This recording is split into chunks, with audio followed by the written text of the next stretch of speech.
All right, guys. So all the waiting is finally over. We got Ravens football back tonight.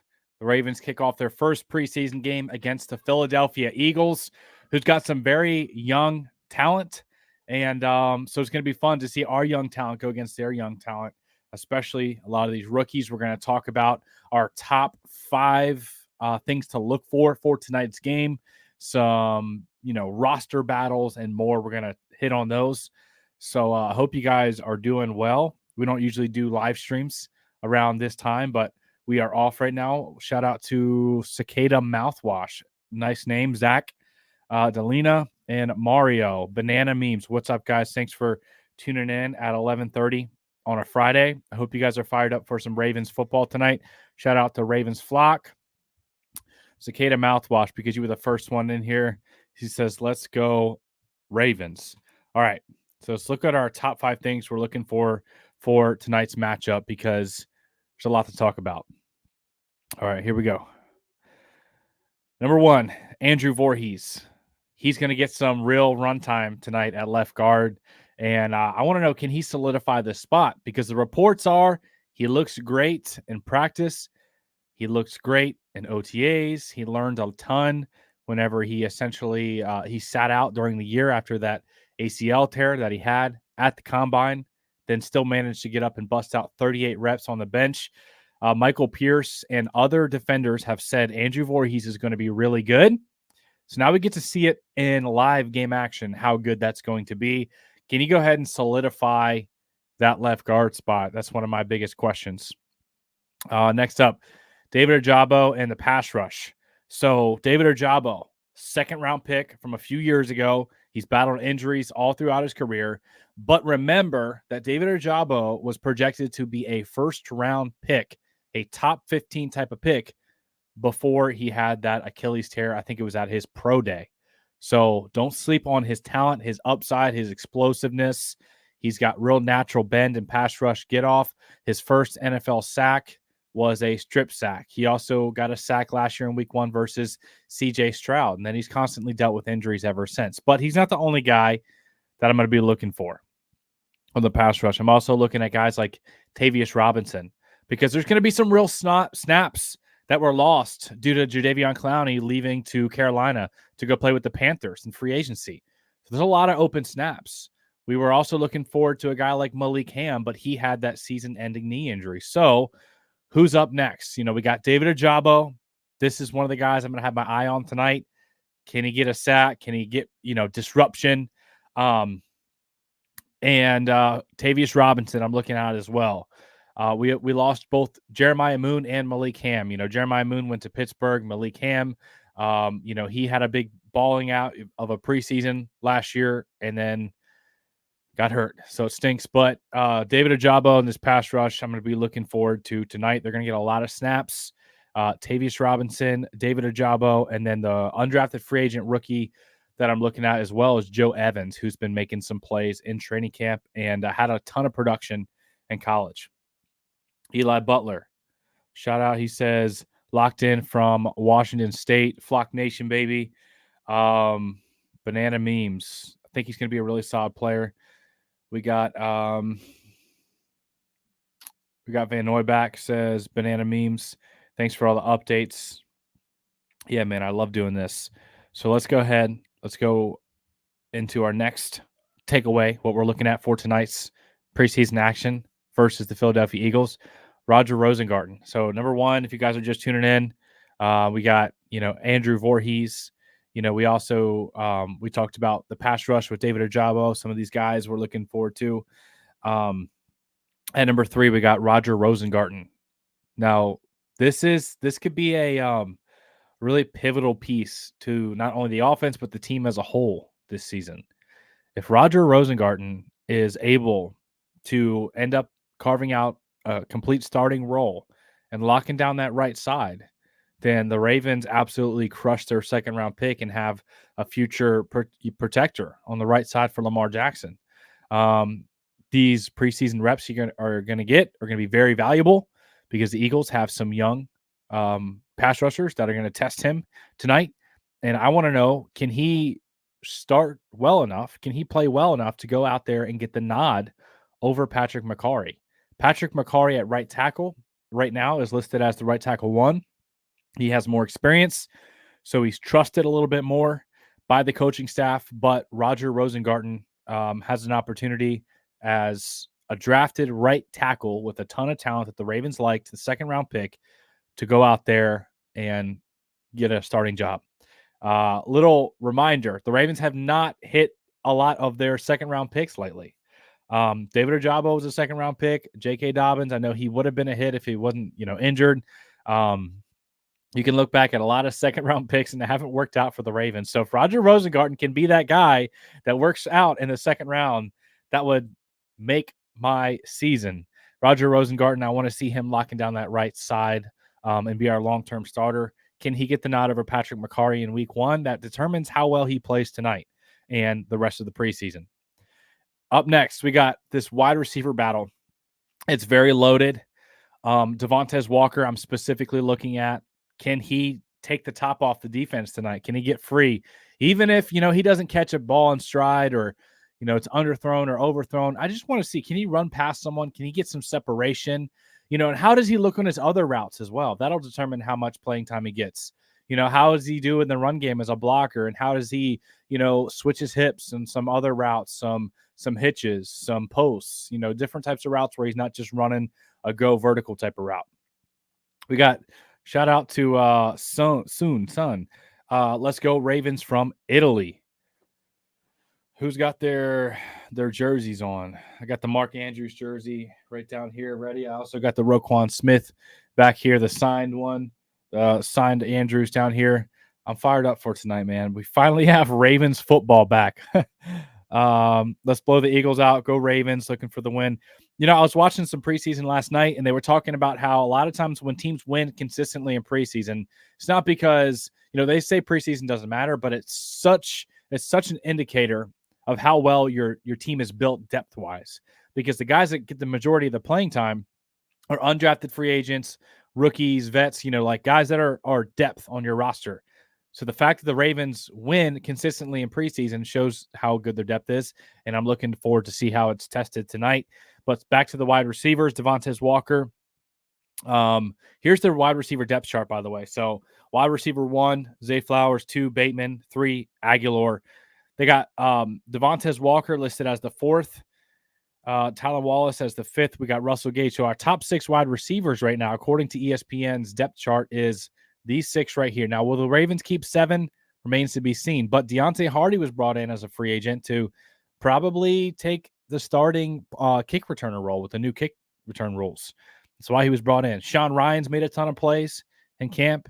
He made some big splashes in preseason last year, so keep your eye out for Sean Ryan. Malik Cunningham converted from quarterback to wide receiver, and they like what they've seen from him, especially working out of the slot over the middle of the field. He knows how to sit down in zones. He has that perspective of a quarterback because he was converted. Isaiah Washington, and then Dayton Wade. Dayton Wade, I got my eye on. As you can see, I got him in the picture here. Dayton Wade has been consistently making plays almost every practice. He was listed by Patrick Ricard in a podcast interview as a guy to look out for as an undrafted free agent, a guy that just keeps his head down and keeps making plays. Excuse me. So a couple of guys in particular, Devontae Walker, Dayton Wade, Tylan Wallace, Russell Gage. I want to see how these guys play. Russell Gage, obviously, he has 2 seasons of over 700 yards of production. He's 28 years old, still has potential, but he dealt with injury last year, missed the entire season on the Buccaneers injured reserve list. So can he show up and be a contributor to this wide receiver core? That'll be a big question for tonight. Shout out to everyone in the comments, in the chat, man. Thanks for coming out on a Friday morning. We got Ravens football tonight, baby. We got, is Bateman going to play? Probably not. He's considered a starter, and we don't really play the starters in preseason very much. The only guys I can see as true starters getting some time tonight, maybe like linebacker Trenton Simpson, because it's a new role for him, and a lot of the offensive linemen that are competing for jobs here. But like the top 3 wide receivers, I don't think they're going to play. We're going to see a lot of Josh Johnson, and we're going to see a lot of our rookie 6th-round draft pick quarterback as well. Excited to see Joe Evans on defense. Shout out to Curtis, because I was thinking the same thing. I think he's a sleeper, because especially there's another spot in that edge room that just opened up due to the Malik Ham injury. And if Joe Evans could absolutely, he could take advantage of that if he goes out and balls tonight. Any news on Adisa Isaac and his recovery? Asked Andre. So, yes, he's back. He was practicing just a few days ago. The question is, was it enough ramp-up time for him to play tonight? That remains to be seen, but he is healthy. He's back at practice. I just don't know if we're going to get to see him play tonight if he's ramped up enough. Bill asks, are you a civilian now? Still got another week in the Marine Corps. Then I'll be officially getting out, going into the reserves, and I'll be a free man after 8 years active duty Marine Corps. Yeah, so a couple of questions here. I'm not sure about the rain. We got Adisa Isaac. He's healthy. We'll see if he plays tonight. Keep the comments and the questions coming, and we'll try to answer as many as possible. How many reps do you think Nate will get? That's a great question as well, because he's a guy, rookie. They're going to want to see him get out there. But if they really have seen a lot in practice and they know they want him to be a starter, I don't know how many reps they're going to want to give him. Now, the Eagles' back half of their wide receiver room is pretty good. They have a really loaded wide receiver room as a whole. Obviously, with Devontae Smith and A.J. Brown, they got the big 6'7" rookie.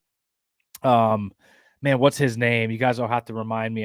Johnny, big 6'7" wide receiver that we were interested in the Ravens drafting this year. I'm sure you guys, know who I'm talking about. But we could see some reps against him, and that would be fun to see. Thank you for your service. Appreciate you guys. So back to the wide receiver room. Deontay Hardy, we thought he was going to be a lock to make this roster. I'm not so sure anymore. We thought he was being brought in for special teams and then maybe a depth, 5-6 type of receiver. But with some of the recent additions, the Ravens just signed Anthony Miller, Russell Gage, Tylan Wallace. I don't think he's going anywhere. He's been one of Lamar Jackson's favorite targets. I think he's working his way up the depth chart. I think he started around wide receiver 6 or so during the offseason and is now around 4 because he's been consistently making plays and been one of Lamar's favorite targets. And he's probably going to have a big night tonight as well. Do you think Marlon Humphrey should be slot corner and Stevens and Wiggins on the outside? I think we're going to see a lot of that this year. I think Marlon Humphrey's best season in 2019, his all-pro year, and some of his other Pro Bowls, he was primarily in the nickel playing that slot cornerback because he's so physical.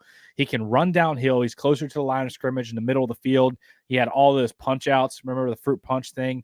So I definitely want to see Marlon Humphrey in the nickel a lot this year. And it's great because we have depth on the outside with guys like Nate Wiggins, Brandon Stevens, who's in a contract year. He was balling out last year. I think he's going to be even better this year. And don't forget about TJ Tampa, and don't forget about Jalen Armour Davis, who's been having himself one heck of a camp as well. So back half of this wide receiver room, Malik Cunningham, Sean Ryan, Deontay Hardy, Russell Gage, Dayton Wade. Man, these guys are going to be battling for spots tonight. And I can't wait, man. Let me know. And who do you think is going to be, that 4, 5, 6 receiver on the depth chart? All right. Next up is the running back battle. This is what we're looking at next. Rasheen Ali versus Owen Wright. So Rasheen Ali, recent 6th-round draft pick. Owen Wright, undrafted free agent from last year, but consistently making plays throughout camp. His name has been showing up as a standout to possibly win this running RB3 battle. That would mean Rasheen Ali would not make the roster because they usually carry a fullback in Patrick Ricard. They're not going to keep 5 backs. I just don't see that. But Rasheen Ali or Owen Wright, whoever gets cut, definitely will be on the practice squad. But, anytime you're on the practice squad, you run the risk of another team signing them. So Owen Wright versus Rasheen Ali will be very interesting because that's a big battle for RB3. This is very significant because if Justice Hill or Derrick Henry miss any time this year, that automatically would make one of these two guys RB2. So right now it's Derrick Henry, RB1, Justice Hill, RB2. RB3 is up between Rasheen Ali, and Owen Wright. So if Justice Hill or Derrick Henry gets nicked up, bruised up, whatever, needs to sit out a game or two, they immediately are in a big RB2 impact role where they're going to be seeing significant snaps in a game. So this battle tonight is very important, and I can't wait to see who makes it. Keaton Mitchell, that's a good point, but Keaton Mitchell won't be coming back until probably mid-season. So Keaton Mitchell, I think he slides in automatic RB2 once he comes back, and that would push everyone else down the depth chart. But until he comes back, if Hill or Henry were to miss any time, Rasheen Ali or Owen Wright would automatically be that RB2. Keaton Mitchell, though, he's projected to be around mid-season, maybe October, November, December timeframe. So can't wait to see Keaton Mitchell back there, the Thunder and Lightning combination. All right, guys. So that's our top 5. Go back through it real quick just to see if any of you guys missed it, what we're looking at. Andrew Voorhees, he's got a big opportunity. Can he go ahead and confirm what they've been seeing in practice and take that guard spot, left guard? David Ojabo, big year for him. Can someone, either him or Tavius Robinson or Joe Evans or someone else emerge next to, Kyle Van Noy and Odafe Owe? I think this pass rush, there's a big opportunity for these pass rushers. I think the defense is going to be good regardless because of the linebacker play. You got studs all over the defense. You got a nice defensive line. But if you want to have an elite defense, I think one of these guys is going to have to step up as a pass rusher. At number 3, Roger Rosengarten. Can he, play well enough to get the nod at right tackle over Patrick McCarry, who the Ravens coaching staff trust? Our 4th one was Devontae Walker in the wide receiver battle. And our 5th one was this running back battle, Rasheen Ali versus Owen Wright, man. So we got football in just a few hours. We're going to be watching the game with you guys, and it's going to be a lot of fun. Make sure you have your subscribe and notification bell on so you're up to date on everything Baltimore Ravens. Hit the like button if you enjoyed the little stream today. We're going to be trying to do a lot more streams once the season, as we get closer and the season starts, and just engaging with you guys a little bit more, answering questions. And I appreciate y'all as always. I love you guys. Thank you all for tuning in, and we'll see you in the next video.